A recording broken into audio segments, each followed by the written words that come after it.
Earth Shield, being reactive for when you are taking damage, it auto heals, and it also increases healing done by other abilities.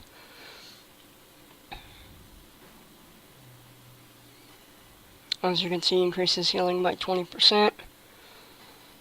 And Water Shield acts as a personal shield for yourself when you have Earth Shield on your other target. It increases your mana regeneration as well as regenerates mana if you ever get hit by melee attacks. Earth Living Weapon increases the potency of your healing abilities, etc. I didn't highlight the buff long enough. Yeah, there you go. When Unleash Elements increases the healing done by your next healing spell. These are chain heals. They bounce up to 3 targets. 3 or 5 targets. Healing Wave. Creates an area effect. Heal over time. Also works well with, using your other healing abilities.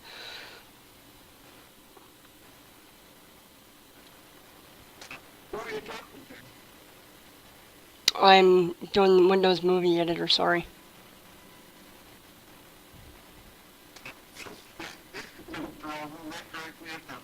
I'm sitting here waiting for Fran to get home any few minutes, and all of a sudden you start talking out of the blue. I'm like, what the heck? I did some recording of my Shaman, and I am narrating basically everything that I'm doing. Right now, I'm casting Lightning Bolt, and it is regenerating, as you will be able to see, 3,200 mana, which is it's cost efficient for generating mana and also dealing damage at the same time. It'll work definitely better with having Water Shield on, giving you the mana regeneration.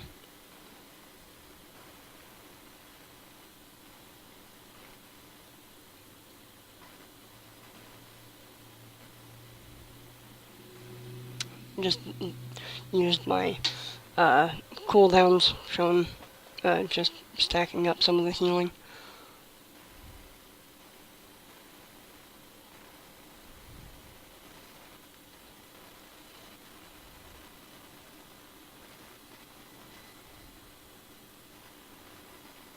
This is the Fire Elemental. It's on a 5-minute cooldown. Shares a temporary cooldown with the Earth Elemental. Follows you around, does damage. It's nice having just a assistant temporary pet.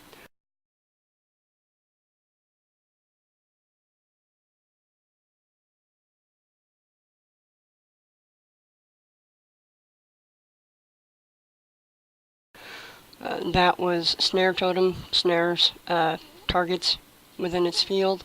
This is Capacitor Totem, charges up for 5 seconds, does a 3 to 5 second stun based on if it's player or not.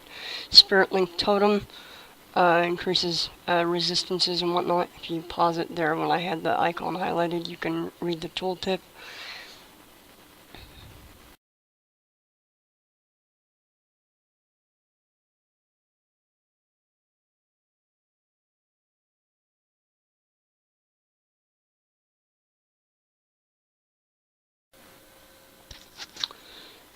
And this is the Elemental Shaman. Make sure my mic's on. Fulmination, etc. I'll talk to the talents about later. Chain Lightning increases the number of targets affected by Chain Lightning. Unleash Lightning allows cast Lightning Bolt while moving, and of course Ghost Wolf for snare reduction in PvP. These are some of the mastery and passive abilities that you get. Shamanism, Rolling Thunder, Mastery Elemental Overload. The more mastery you have, the higher chance for your spells to proc a secondary spell. You can pause and read the tooltips on some of these. Lava Surge. Every time your Flame Shock ticks, it has a chance to making your next Lava Burst instant, cost no mana, or at least instant.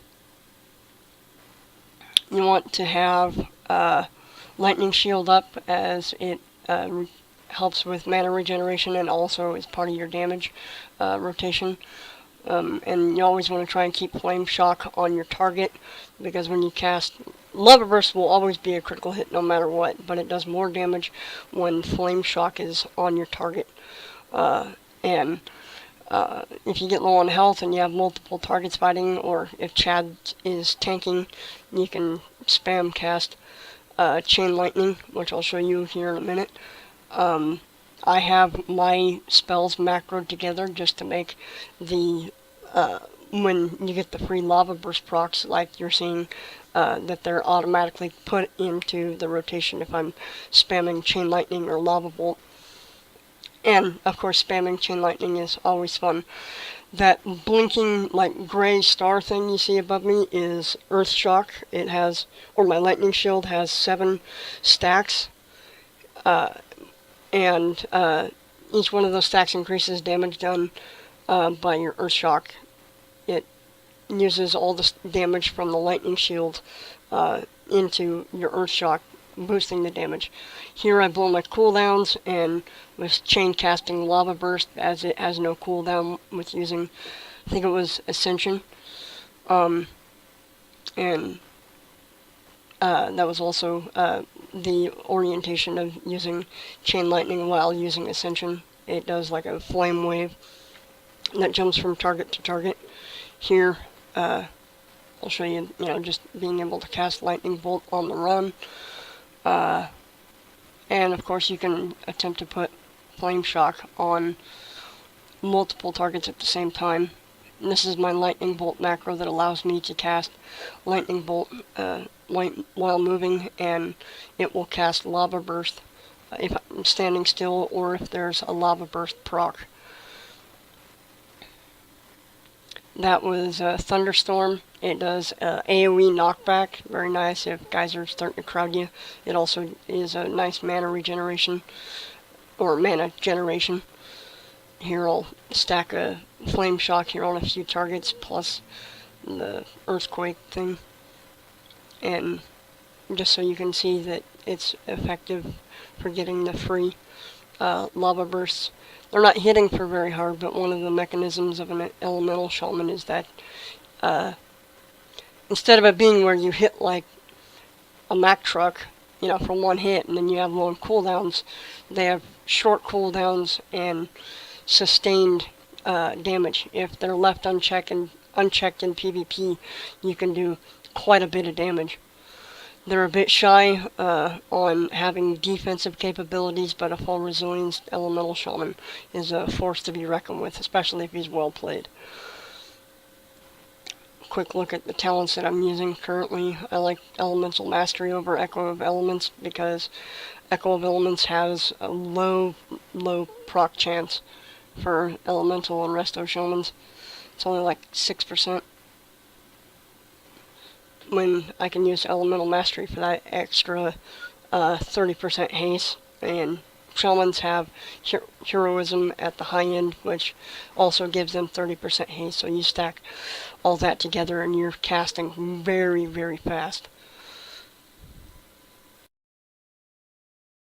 Next up is my Druid Mad Dog. I'll show you balance spec first. That first one was Wrath, that's Starfire, Star Surge, and Moonfire. These are your basic 4 straight damage abilities that you'll rely on to build lunar and solar power, which I'll get to in a minute, what that does. Quick look at my talents. Displacer Beast is awesome. It's just a quick blink, like a mage blink. Nature Swiftness, instant heal or CC. Typhoon does knockback. Incarnation, increased DPS or healing. Vortex, here I'll show you. That Solar Beam does the light down that you see, but anybody caught in the vortex is pulled back to where it's swirling, and of course Nature's Vigil as part of my cooldowns to get healing from DPS. Moonfire is your basic Moonfire and Sunfire, those two that I just showed you. Those are the ones that you're going to be spamming. Single target, you can just kind of walk around spamming that. It procs the instant Star Surge as I just cast. There's another one. Those are your Star Surge being your heavy hitter. Starfall also doing, or Starfire, whichever one. I get those confused. And Wrath. Wrath is a faster cast time, and it generates lunar energy, as you're seeing. When you hit full lunar energy, you gain Eclipse. It resets the cooldown of your Starfall, which is a 1-minute cooldown anyways. And then you'll want to use your Starfire and Star Surge to gain solar energy, which will not reset the cooldown of Starfall, but it also, both lunar and solar eclipse increase your damage. I think one is arcane and one is nature damage based. However, hitting either one is a good deal because it also helps with, you get a nice chunk of mana back, and it's fairly easy to do. I'll show you. Astral Communion. My 4-piece PvP bonus allows me to cast Astral Communion while moving. It's a channeling spell. It does no damage, but it helps get to those eclipses quicker and faster. But it's pretty basic. Just keep Moonfire and Sunfire on the target, and cast whichever eclipse type that you need. The macro that I'm using there on my toolbar, one button it casts, one press and it casts Moonfire, another press it casts Sunfire. And I mean, as you can see, I popped all my cooldowns and I'm using Starfall. When I'm casting it, when I'm pressing that spam macro that applies my dots, it is applying both at the same time. Right there I showed you Wild Mushroom. You can plant up to 3 mushrooms and then detonate them, doing AoE damage and creating a snare on the ground that if you're trying to, AoE kite or AoE mobs down, it's easy for, just having a little control, hoping to not take so much damage. Right there, you saw me jumping back and forth, channeling something. That was Astral Communion.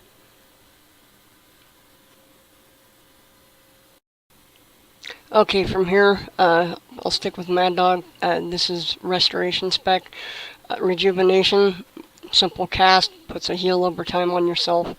Life Bloom is a heal over time that increases in potency the more you have stacked on your target. You can only have them on one target at a time, so you can't put it on multiple targets. When it finishes, it blooms, doing a big heal.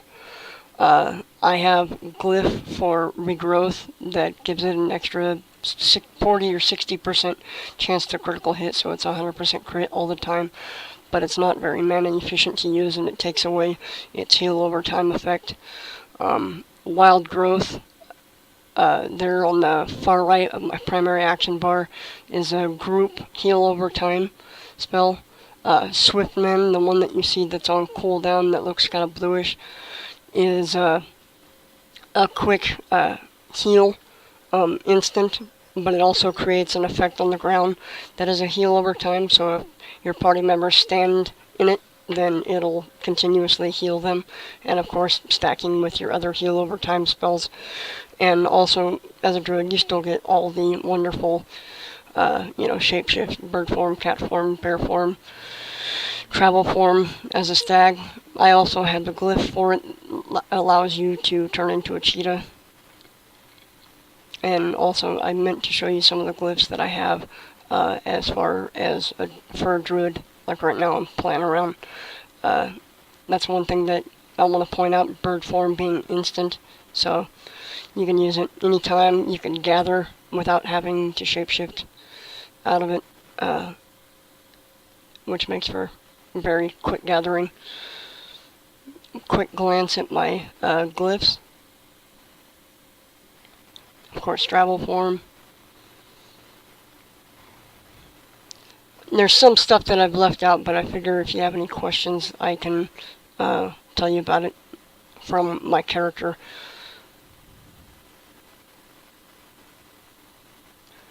Glyph of Grace, allowing the damage reduction from cat form while falling to you can use it. It's there for any form, whether it's caster form or bear form.